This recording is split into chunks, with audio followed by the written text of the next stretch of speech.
Hello everybody, this is Evan with Tabletop Gaming Guild. Today I'm going to bring you a review of Tales from the Loop, the board game by Free League Publishing.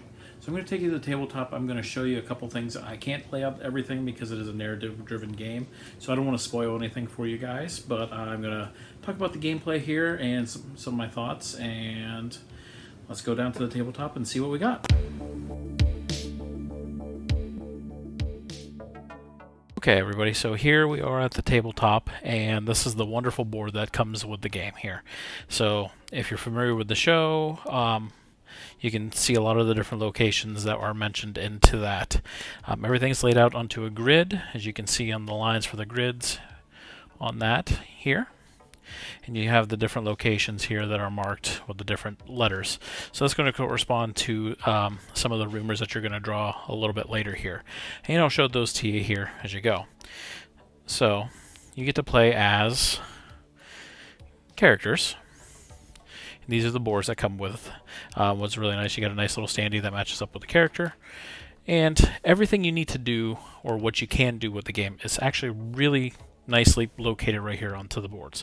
So during the game you have 6 cubes to represent your time during the week. As you play this game, you are playing as students, exploring the area and doing different things onto the map, all depending on to the adventure that you're doing, the rumor cards that are out, various chores that you have. And I'll go into those more in a little bit. But you're going to have these 6 action cubes, and as you do them, you're going to spend them to do various things, and it's all laid out here if you want to walk or if you want to take a bus ride, and so on and so forth. It's all located here, and every time you do an action, you actually spend one of these cubes. When you're out of cubes, you don't have any more actions. It's nicely, like I said, nicely laid out. As different things happen, you can get different status effects like exhausted, upset, and scared. A little reminder of actually what they do is right here too, which is really nice. But all that, whenever you get those statuses, actually takes away from the cube, so you actually have less time to do things during your day. So that can be a hamperment to you. And they're actually pretty easy to get those status effects if you don't roll well through the game. But like I said, I'll go over to those in a little bit more here.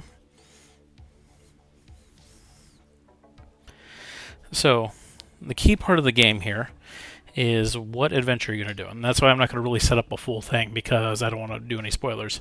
But in the main box here, you got all these different adventures here, and what they do is they have a setup here, and it's going to tell you what deck of cards to use, where things start, the different mechs that are going to be out and what they're doing. And these are all the cards that you're going to use that's actually going to tell the main story of what's going on, so you just follow along with that. And it's going to tell you, like, you start with B2, it's going to give you a description of exactly what's going on over here, and then once you get through that, it's going to have something that's going to say, and then when this happens, discard this card, go to B3, and so on and so forth till you complete that entire storyline. Another thing that's integrated into the board is these 2 dials that rotate. So when you complete tasks and rumors and different things, you're going to get these. It's going to spin, which are the good points here, and bad over here. And that's going to symbolize, bad things happening while you're playing the game. How many you need to win or lose is all completely objective based on these cards. So each game is going to be slightly different. So there's never a set, like, once we hit this, the game's over. It all depends on what you're going to have. So let me slide the board a little bit so you can see this section here. So down here, you have the different areas. So we have school, and we have a rumor draw deck, as you can see there. So like I said, you're a student that goes, you're a kid, you have to go to school. So every day that you go, in days of the week, which I'll just slide over here, you can see you have a weekly schedule that you have to follow, Monday through Friday for school. So as you do that, you're going to actually get a card here. You're going to have to complete that. That's going to tell you how many of these rumors that are going to have to come out. I'm going to throw a couple of these out here for you. So say those are the ones that are out while you play the game. They're going to correspond to the different locations here on the map. So that means that you need to send your people to those different locations. And I can show you these ones because there's so many of them out there. It's going to give you a little what's going on, what you need to complete the objective. When you have items, you can actually use items to auto-succeed stuff, and it's going to give you something right here to tell you that. Then when you succeed or when you fail, when you do that. So in the game, there are a bunch of different traits that you can go. And I'm going to show you here the handy quick reference guide, which is super fantastic. It's only two-sided, and it really is about most of what you need to play the game. So you got these 5 different traits. They all correspond to different colors, and you can match them up here. So like this one, in order to do it, you need to pass a charming. Well, if we look on our character sheet, you can see that all characters are going to have a good and a bad trait. There's actually a little insert that goes into here, and depending on how many players you have, you'll be on one side or the other, and that's going to tell you your good and bad trait of how many dice you can roll. If you don't have one of those listed there, it's always a base of 3. So you're going to roll die to see if you complete that. It's a D6 game, so only sixes succeed. So you're going to have to roll, and hopefully you can get it. If you have other people at the same location with you, they could help you and give you extra die. Items also are color coordinated to these different traits, so they can also help you with that too. And like I said, if you get item combinations, which if we flip over here, you got item combos. So like this one says knockout. So knockout can be a makeup and close, makeup and loud. If you have those items, you can instantly succeed something. One thing too, it is kind of hard since you need 6s to complete things. You can actually push, if you say you roll 5 die, you get no 6s, you can come here, take a status, whatever is the next one down, and then re-roll your die. So you can kind of push your luck a little bit if you need to, but you take that hamperment, you have to spend a cube, which is your time, out onto the board.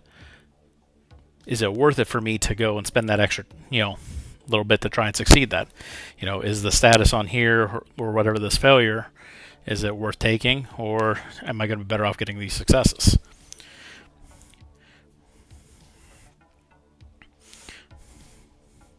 Another thing, since you are kids, as I said, let me bring the map down here.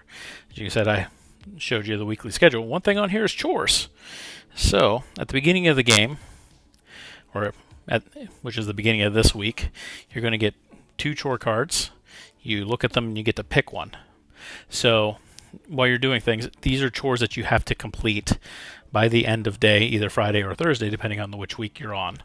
And it's going to give you what you have to do, which isn't just an extra thing, how many times you have to do it, and the success and failure. So it adds an extra wrinkle into it, to the game. So you're balancing the entire time trying to get rumors, doing the school, doing your chores, plus also in the end you're still trying to complete the objectives on those story cards. So this is an ever-going balancing game of time, and you only have 6 cubes per day to go each day. So you have to manage your time so well with this. The times that I got to play it, it was always a challenge. Some rounds you feel, this is nothing. I got more than enough time. I've got cubes left over on the day. And then you go into the next day, and it's complete opposite. I've gotten 3 things done. I have all this. Oh crap, my chores are due tomorrow, and I haven't done this or that. And it just gets messy real quick. Looking at the board here again, you can see there are different areas that are different colored. So these areas are easier moved around. These are what's called restricted areas, so they're harder to get to. And it's all based, like I said, right off of the different actions that you can take right here. Between that and reading through the different things on here. Another thing that comes out is going to be the mechs. So the different mechs, they have different types, and they have these different cards on here. So depending on if you're playing with 4 or 5 people, or if you're doing 2 or 3, we'll tell you what side it is. And mechs add an interesting wrinkle because depending on where they are onto the board, they can interfere with how you're doing. So mechs have an alert side and they have a regular side. They move onto the grid here and they affect the squares that are around them. Whenever you're moving into the game, you're always moving just onto the circles, the lettered areas. So depending on what's going on with the mechs, they can have different things that will go on. So these are cards. So if it's a green check, they don't care. But when they're active like this, different things can happen. Like this one you have to avoid. You have to do either the green or the blue status, remember, off these. And there's a failure for them. So we've had a couple ones that shot water cannons and made you lose items and all sorts of different things. And you have something that you can actually hack into them and take control of them and actually move around on the board, which is really cool. And it might be also story related too. One that we did, it was story related, having to hack into the different machines. So that's just a very good broad overview of the game. I'll take you up from the tabletop here, and I'm going to give you my final thoughts here on Tales from the Loop. Alright, so back up here from the tabletop, my final thoughts on Tales from the Loop. So, for a narrative game, this is actually a real fantastic narrative game. I played a bunch of different narrative games, and there may be ones that are, play the narrative game a little bit better. Something about this one really appealed to me. I don't know if it's just, you're playing as kids and time is such a, important thing that you have to figure out, how am I going to divvy up between all these different things? Or just, is it the simplicity of, you only have like 3 or 4 things you have to do, but it's such a bear to get through them. Or is it just some combination of that? I'm not sure, but what I do know is Tales from the Loop does a fantastic job of storytelling with this game. I would highly recommend it if you're a fan of the show or you're a fan of the RPG from Free League. Definitely give this a try. You're not going to be disappointed with it. Or if you want a good narrative game that's not overly complex, this one may look a little bit over the top, but actually it's not too bad once you get into it. I really recommend give it a go. You're not going to be disappointed. Again, this is Evan from Tabletop Gaming Guild. Definitely like, subscribe to our channel here. Post comments, things that you want to see more of, or if you have questions, or if you have played this, tell us what you think. Anything like that, any feedback is always greatly appreciated. Until later, guys, have a good one.